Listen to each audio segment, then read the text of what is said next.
watch along as well on social media. And good to have you with us. And we're going to turn our attention to football right now. And of course, we previewed the game on the show last Monday, and Fraser was in Cardiff on Thursday night to watch Wales against Bosnia. Fraser, what was it like to be there? Disappointment in the end on penalties? I think, yeah, you got the right word there, Ben. Overwhelming sense of disappointment afterwards. I don't actually buy the narrative that it was a cruel exit or unlucky. Unfortunately, I couldn't help walk away from that or drive away from that Thursday night thinking Wales only had themselves to blame. I think Bosnia weren't a great side. They came, they sat very deep, and we didn't really look like unlocking them bar that moment of magic from Dan James. And I thought it was a difficult night for Craig Bellamy as well. I think he got his substitutions wrong. I think we didn't adapt, whether that's on him or the players. We didn't adapt at the back there. Carl Darlow passing goal kicks across his goal, nearly got caught a couple of times. We continued to do it, put ourselves under pressure by dropping deep late on. Unfortunately, Liam Cullen, who gave away the unnecessary corner, which probably summed up the last 10, 20 minutes for Wales, which Bosnia then scored from. And I thought the substitutions were very strange, taking Dan James off when he did, just when you expected Bosnia to have to come out and the game to open up. I think it probably told us, Ben, if you look at the reality of it and the amount of championship players and championship, not all championship regulars either, who are in that squad, that we have a team and a manager who's not quite as good as we think they are yet. There's a lot of learning to come still. You talk about Carl Darlow, though, Fraser. You did also call him out on social media, didn't you, for a save that was David Seaman-esque? Fantastic save, yeah. That should be noted. You know, it was up there with the top saves by a Welsh goalkeeper. Had they won 1-0, that would probably gone down in folklore. And look, Carl Darlow saved a penalty as well. You know, he did his bit. It was more the philosophy that they stuck to. I mean, you know, it's all well and good having a plan, and Craig Bellamy likes to play a certain way. With a few minutes to go, right, when you're hanging on, try and keep your World Cup hope alive, and you've nearly been caught out a couple of times already, you don't need to be passing goal kicks across your goal. It might sound old-fashioned, just hit the flipping thing up for you. Yeah, I agree with that, and that's maybe something Bellamy's going to have to learn. Gord, what do you think? I don't know. I see where Fraser's coming from there, but I look at that Wales side, and you look at Scotland have qualified for the World Cup. I look at the Wales side. I don't think they're a million miles off in terms of the quality that's in that team.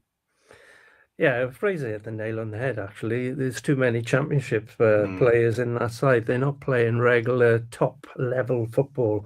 Craig Bellamy is still learning his trade at the moment. And let's be honest, we've had a good run in the World Cup, but when it counted, we didn't produce the goods on the night. A little bit unfortunate. Dan James, terrific finish. What a strike that was. And also, he also hit the crossbar as well. Had that gone in, we would have been 2-0 up, and possibly we could have saw out the game. It was disappointing in the end, where we were just relying on defending instead of looking after the ball, getting the ball and playing it to one another. Instead of we invited them on. And when you got somebody like the likes of Deco's so good in the air, that was going to happen. And that was going to happen at some point. Unfortunately, it did happen. And then in extra time period, we played okay, but didn't really threaten too much. I think they were quite happy to go to penalties. I think they were a little bit more confident. They had a bit more experienced players in that department. And we had a few unfortunate youngsters who just nerves got the better of them. The occasion got the better of them. We'll come again. We'll come again. Interesting what Gordon says, Fraser, because in the press conference Bellamy gave before the game, he said, didn't he? We'll go for this. We will attack. Yeah. And Gordon's right what he said. I didn't see that as much in the second half. No, I totally agree. I think it's actually almost a deflating performance in terms of what was promised. I didn't see a team that was going for the juggler. And like I said, it was very obvious. Bootsy, Herzegovina, they sat deep from the start. They played a very low block. There were 3 yellow cards in the first half as well, actually. And we didn't really look like prizing them open. There wasn't much of this attacking football in waves that we were promised. I think we missed Kiefer Moore. We missed a target in there. Again, you've got Mark Harris coming on for the last, 20 minutes of the match, and then the half an hour in extra time, you've got a guy who's a central striker who's not particular presence in the air, who scored two goals in 24 games for Oxford this season. To have had, especially when Sorba Thomas was pumping balls in extra time, that would have made a big difference. But you're right, Ben. It wasn't it certainly wasn't the attacking performance and the threat that Craig Bellamy had vowed. Here's a question then for the three of you. Do you think Wales are better at the end of this campaign than they were when Bellamy became the manager? Yeah. Or were they better under Page? I think so. No, he has clear identity, clear philosophy. They do threaten going forward. But under Bellamy, their weakness is managing games. We've seen them throw leads away in Iceland. We saw them throw it away against Bosnia there. It was the late goal in Belgium. Managing situations is not when we tend to come unstuck. And that's something, like I said, the team and manager have got to learn from. And they will learn from it, Fraser. But as you said, it's the players aren't quite up to that quality that we need. Like we've had our Joe Allens, our Ramseys, our Gareth Bales. Yeah. If we had anyone near that quality on that night, we would have got a result. And Bellamy's done a cracking job. He has done a cracking job because he had to change clientele. It's not easy managing new young players on the international scene as well. Don't take anything away from Craig Bellamy. He will learn from this. But it's such a disappointment because we were expecting them to at least to have got to the final to play tomorrow night. It would have been against Italy. Now we're playing Ireland in just a glorified friendly. But there we are. Yeah, it's the game no one wants really tomorrow. But Fraser, you're going again, aren't you? What will Bellamy look for? Because it was such a disappointment. I heard him talking earlier today, and he said, he was expecting to be going to the World Cup in the summer. Going to be a very difficult situation to manage. I tell you why, for two reasons, Ben. Obviously, there's going to be the deflation, so you'd think he'd want to look at different players and give the players who had the training night the other night a time off, use it to experiment now. But also, you've got to remember, it's Easter weekend coming up. There's a full set of championship fixtures on Friday and Monday, as Gordon's just alluded to. A lot of those players are in the championship. You've got Swansea alone, Cabango and Cullen. So there's going to, I imagine, be conversations and clashes with a few managers of championship sides if they play 90 minutes, some of these players tomorrow. So it's a very difficult night, tricky situation for him now. And unfortunately, it is the game that nobody wants. But we'll see. We'll roll on all roads now to Euro 2028.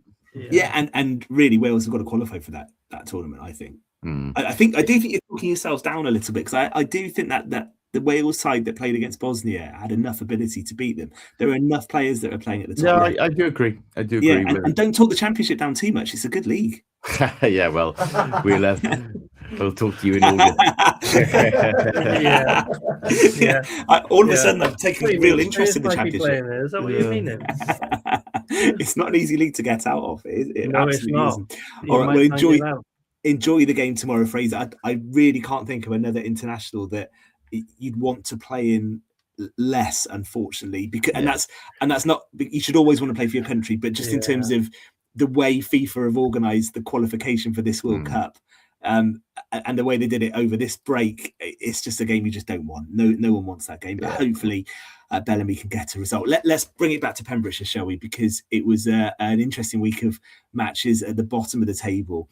In particular, and I think we should focus on that to begin with, because it looks ridiculously tight down there now. Let me just give you the table, then we can talk about the results of the weekend. Kilgetty, we think that's done and dusted, but above them, Narberth on 19 points, having played 19. Penner on 19 points, also having played 19. Fishguard have got 3 games in hand and are on 19 points, and then Carew and Clarbeston Road on 21. Gordon, who's going down? Well, you hit the nail on the Kilgetty. head. Yeah, that was the one, Fraser.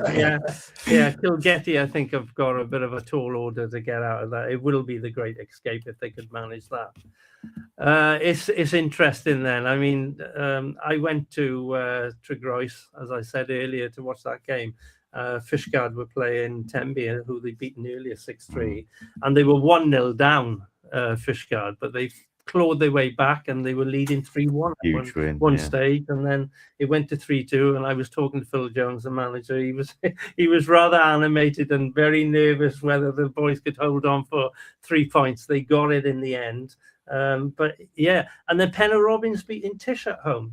Tish they would have missed Aaron Hallam, who we've spoken about, but even so, Tish are a very good side. And for Penner to come away and get a result, 3 points there, they needed it. Manager Craig was desperate that they did actually win that game, and they did do it. And then you got, Narberth, winning as well. 3 sides down that bottom end, all winning last Saturday. I mean, if you're Clarby and Carew and you don't play on Saturday and you're sitting there on 21 points, wondering if you've done enough to see all 3 sides win and come up to 19, and they are suddenly right back in that mix now. Clarby have got to go to Mountain this week. That's right. That's not an easy game, is it? No. I'm actually just looking now the twists that are coming this weekend. Narberth play Tish. Could that be a Tish with an eye on the Senior Cup semi? We're not sure. Tenby play Penarth. Tenby out of form at the moment. They've lost to a couple of these sides down the bottom already. And there's midweek games as well. I was going to say this before that comes along. Before that comes along, we might have another twist, because I think tomorrow night Fishguard go to Goodwick, Cagetti play Tenby, and then on Wednesday it's Carew at home to St Ishmaels. And you think if you're Carew, that's a must-win game, really, isn't it? Well, it has to be now. Yeah, has to be. Yeah. And I will say, Tish obviously they were missing out, but we can't always keep focusing on that. But I did see a group of them enjoying themselves on Cardiff Thursday afternoon, and I don't think they were planning coming back till Friday. So maybe their pre-match prep was a little disrupted, Ben. I don't want to be unkind. Tish do like to celebrate. We should talk about the top of the table as well, because Hakin United had an incredible win. They put 11 past Merlin's Bridge, 11-1 victory. Fraser, you actually ironically interviewed the Hakin goalkeeper, didn't you, in the first hour of the show? Probably not his busiest of afternoons. No, and he did correct me as well. I had 11-2 down in my notes. He did say live on air 11-1, actually. don't ruin my stats. No, because pointed out on the weekend, actually, obviously, was it the defeat for Goodwick at Moncton before then, that they'd only actually lost once in the league all year, so that 1 league defeat in 70. It was pointed out to me on the weekend, we should stress well, Hakin now in 80-odd games, I think he's only 2 league defeats. Look, they're marching to the title, no doubt about that. I didn't expect them to put Bridge away as clinically as they did. I was confident they'd win it. Obviously, Bridge had Ben Scudder in goal, who's a makeshift keeper, and Hakin took full advantage of that. Cameron Brunton, been one of the players of the season, superb with 5 goals. But there's an extra twist this weekend, of course, isn't there? Because they'll want to win the title at home to Goodwick. The history of those two at both the Obs and Phoenix Park, I think obviously in 2016, it was Goodwick who sealed the treble down at the Obs. In 2018, Hakin sealed the title down at Phoenix Park. We had the controversy a couple of years ago, didn't we, with obviously the incident on the field and the points deduction, that sort of thing. So look, the title's Hakin, there's no doubt about that now, but they'll want to do it on Saturday, that's for sure. They'll be vying to get the 3 points that they need, but Goodwick won't give it on. No, they won't want to. Of course they won't. No. And Goodwick want momentum and performance now. They've got a big Senior Cup semi-final coming up. I don't think the Moncton defeat will overly alarm them. Moncton a good side. It'll be all roads lean to Tish for them now. But it could be. Shouldn't say it, but we will. It could be a rehearsal of the cup final. It is potentially. It's a potential. That is potentially the only impact of that, other than Moncton are now odds on for second place. Is that psychologically, if it is that in the Senior Cup I know the Swiss will be vying very strongly to win it, because the last time they met Goodwick, Fraser, was a few seasons ago, and they had a bit of a hide in that. They did. With the midfielder Rob Jones scoring. That's 4 right. goals. Yeah. In fact, the history in recent finals isn't good. Tish, the Justin Harding hat trick for Hakin against Moncton. For Moncton, that was a final score that day. So they want to address that. It's been too long since they won. Ben Steele, captain, he'll be determined to get his side there and to lift the trophy. Sure. Yeah, definitely. Yeah, absolutely. Just going to have a quick mention as well for Division 2. Yeah, 2 good games. Because that is getting, that's getting a bit tight as well, isn't it? At the top of the table, just to let you know how that looks. I mean, Milford United have got a whole host of games in hand. So they're 4 games in hand. They're top on 45 points. Hakin Reserve second on 44, and Neyland in third. They're on 43 points. And actually tomorrow, it is Neyland against Milford United in Division 2. So again, we'll get a bit of an indicator, maybe where the title's going from that game, and both sides vying for promotion. Well, they played each other recently, Ben. They played each other in the Senior Cup, which Neyland won. And ironically, on Saturday, Hakin seconds knocked Milford United at the Athletic Ground again. They knocked them out on penalties. So they're missing out on the final and the Senior Cup. Final, And obviously we spoke to Ashley Bevans in the first half of the show as well, didn't we? Johnston will now play Hakin in that Division 2 Cup final. I fully expect Milford to win the league still, Ben, just because of the simple fact that you've made there with the games in hand. I think even if they were to be beaten by Neyland, they would still have 4 games in hand and then with one point to make up. So I fully expect it to be Milford's title. And I think Gordon will correct me if I'm wrong. I think I've got this right. Hakin can't go up. They can't. So Neyland are sitting pretty... even if Neyland don't get second, they're sitting there pretty in third place. So I fully expect Milford and Neyland to go up with Milford as champions, but it could be Hakin seconds in between them. And Hakin, look, the future looking positive. Hakin, that second team, he's got some young players really in it, and they're competing high up at the top end of Division 2. They can't go up to Division 1, but they'd be on course to do so by right. So that bodes well for how the club looks overall at the moment. Yeah, all right. So we are very much in the exciting point of the season now, with things being decided at the top and the bottom, and we'll bring you some coverage of that. I think we spoke to every single champion across all of the divisions on the show last season. I'm sure we'll be repeating that for you as we get towards the end as well. Just football in the JD Cymru Premier as well. We mentioned, Tom, you were at the Bridge Meadow for that win for Haverfordwest against Britain Ferry, and it was an important win as well. Haverfordwest go, however way you look at it, they either go 7th or top, however you describe it. Of course, the league spots in 2, but they need to occupy that spot that they're in to get the playoff, don't they? Yeah, and they've put themselves in pole position now. They accidentally found themselves level on points with Britain Ferry, who had all the momentum behind them. So this game on Saturday was actually a lot bigger than I think a few people might have realised, because it 1 goal better for Britain Ferry. That's how level the teams are.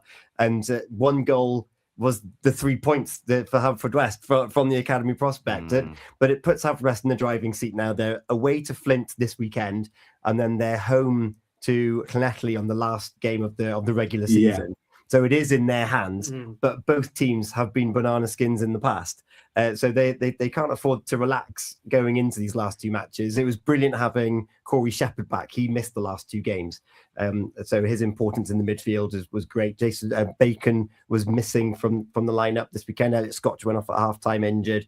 They've got a bit more depth, but there's still 3 or 4 academy players on the bench. So it'll be interesting to see what he deploys for these last 2 matches now. Yeah, it's a Good Friday trip, actually, for Haverfordwest, I think, isn't it? On Friday afternoon, 2:30, all the way to Flint. That's a long way, Gord, isn't it?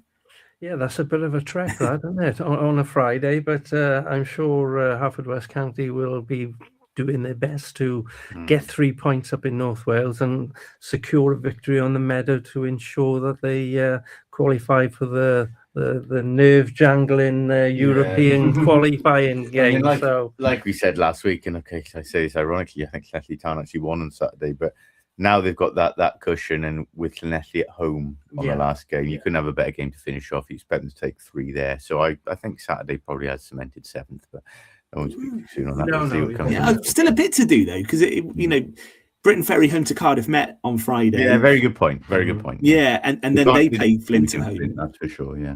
Yeah, and you just never know. But that should be an interesting finish. Saturday, the 18th of April, will be that game against Llanelli, and that'll be a 5:15 kickoff on the last day of the regular season as well. We're going to come back for the final part of Pure West Sport in just a few moments. We've got some boxing to talk about and plenty more as well in the final part of the show for a Monday evening. Pure West Sport Show, sponsored by Eaton-Evans and